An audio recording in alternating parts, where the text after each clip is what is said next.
eo amin'ny tontolo ny fandriam-pahalemana kosa indray namafisina ny fitandrona ny filaminana nandritry ny fetin'ny farantaona sy ny fitsenana ny taom-baovao 2024 raha nitatitra avy amin'ny zandarmaria-pirenena dia nilamina ny teto Antananarivo sy ny manodidina. Nilamina tamin'ny ankapobeny ny fiatrana amin'ny fetin'ny farantaona sy ny fandraisana ny taona vaovao 2024 araka nitatitra avy amin'ny zandarmaria-pirenena faritra Analamanga sy nisy nitatitra mombana fanafiana voaray tamin'ny alina 1 Desambra sy ny voalohan'ny volana Janoary 2024 sy misy tranga goavana anseho ankona dia nisy aza ny feony ely ny sina fanakorontanana mandritra ny fety.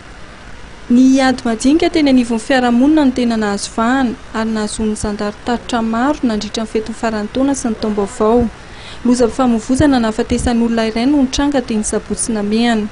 Ny zandarmaria-pirenena dia manamafy fa mitohy ny hetsika fanamafisana ny fitandrona ny filaminana izay natomboka izy ireo ny 20 Desambra.